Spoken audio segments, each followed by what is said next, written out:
Salut les Jean-Jacques, salut les Micheline, salut les Gwendoline.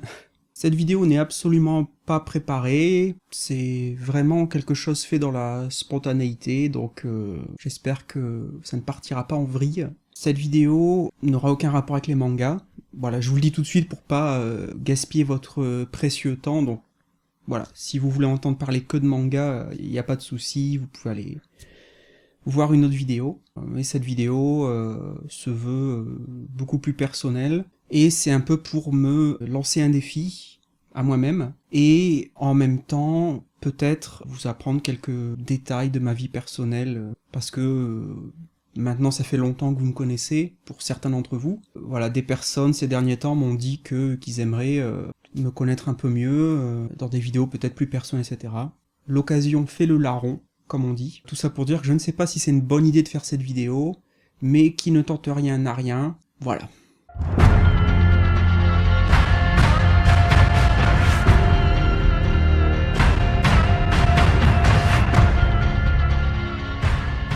« 2020, nouvelle année, chiffre assez étrange, 2020 quand on y pense. On a cette symétrie des chiffres. Et en même temps, 2020, ça va être malheureusement pour moi l'année de mes 40 ans. Ça fout un peu le moral par terre, mais bon, on n'y échappe pas, tout le monde y passe, c'est comme ça.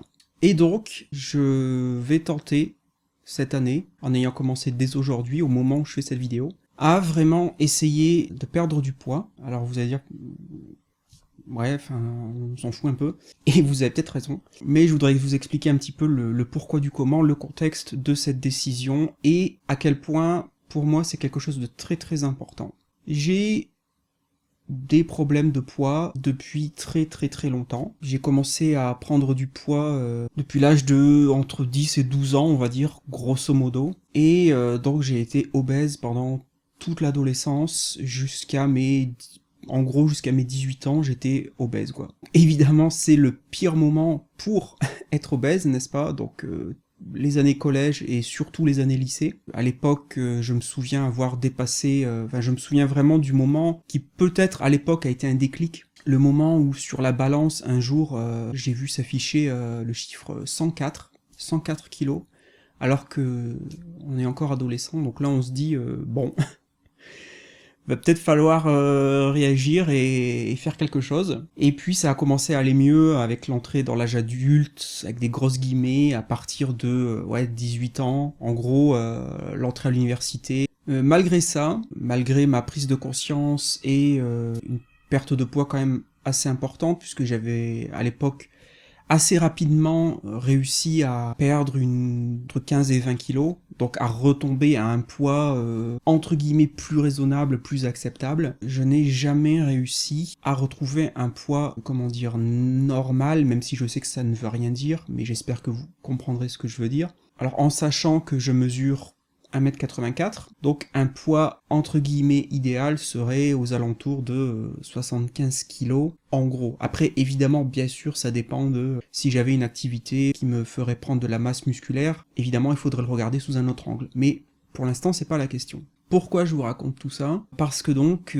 ça fait voilà des décennies que je suis en surpoids, même si c'est pas forcément très visible. Je vais vous mettre là ici sur le côté une photo que j'ai prise aujourd'hui, donc il y a quelques heures, et vous verrez que ma silhouette de profil trahit vraiment ce surpoids. Au moment où je fais cette vidéo, je suis à 82,3 kg je crois, pour 1m84, donc c'est trop.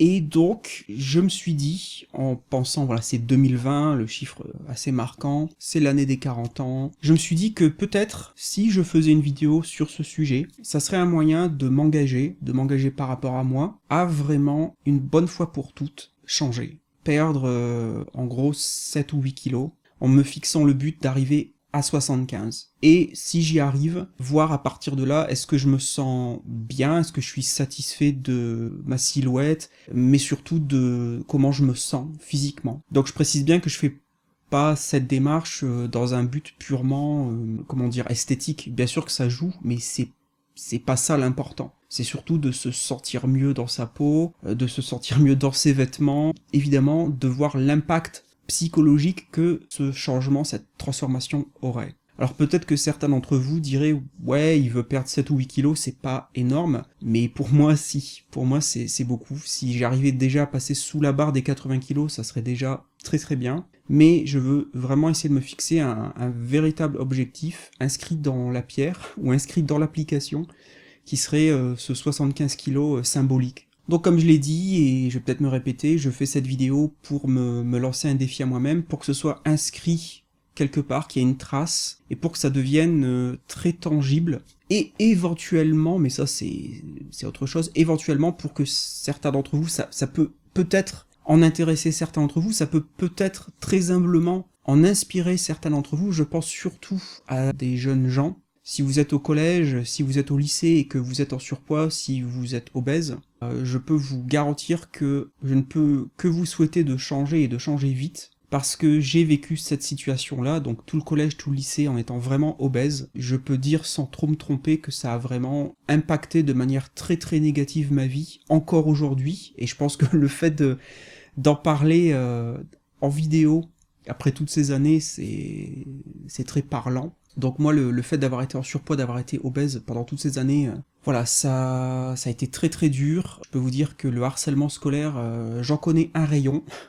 Je pourrais peut-être lancer une chaîne secondaire au rayon harcèlement scolaire. Donc si vous êtes dans cette situation, si vous êtes collégien, lycéen, et je peux vous garantir que je sais très bien ce que vous devez endurer, et je ne peux que vous inviter à en prendre conscience et à trouver en vous la force de changer. Donc si vous le souhaitez, je pense que à l'avenir, de temps en temps, je ferai des vidéos mises à jour par rapport à ce sujet-là, pour me forcer à continuer. J'ai commencé aujourd'hui. Avant de faire cette vidéo, j'ai fait du vélo pendant un peu plus d'1 heure. Et mon but, c'est d'essayer d'arriver à faire du vélo minimum 45 minutes par jour, 5 jours par semaine, combiné à une alimentation plus saine, plus équilibrée, donc exit les pizzas, les chips, les frites, la mayonnaise et tout ce qui s'ensuit. Et on verra où tout cela va me mener. Voilà, et bien écoutez, j'en profite également pour vous souhaiter mes meilleurs vœux pour cette année avec un peu de retard. Mais normalement on a jusqu'à fin janvier officiellement pour le faire. Donc j'espère que cette nouvelle année qui démarre sera très positive pour vous. J'espère que vous arriverez à atteindre tous les buts que vous vous êtes fixés. Qu'est-ce qui va se passer sur la chaîne cette année? Évidemment, il y aura la suite de la série Robots géants et petites culottes. C'est en cours d'écriture. Ça demande beaucoup de travail de recherche sur les archives pour pouvoir illustrer les propos, etc. Donc je vous demande d'être patient. Il y a beaucoup d'autres épisodes prévus. L'épisode 4, je crois, est écrit et fini. Donc ne vous inquiétez pas, la suite de la série, elle est dans les cartons. À part ça, évidemment, il y aura d'autres vidéos. En ce moment, je suis en train de lire le manga de Jiro Taniguchi, Le Sommet des Dieux. J'ai fini le volume 2 aujourd'hui, donc ce sont des gros bouquins. Ça me plaît beaucoup et je pense qu'il y aura matière à en faire une vidéo. Voilà, je vous ai tenu la jambe suffisamment longtemps comme ça. Encore une fois, j'espère que cette nouvelle année sera très positive pour vous. Je vous remercie d'avoir regardé cette vidéo hors série, cette vidéo spéciale. Et puis, eh bien, je vous dis à très bientôt sur Oreo Manga pour de nouvelles aventures, bien sûr. Et d'ici là, comme d'habitude, n'oubliez pas, restez curieux. Bye bye.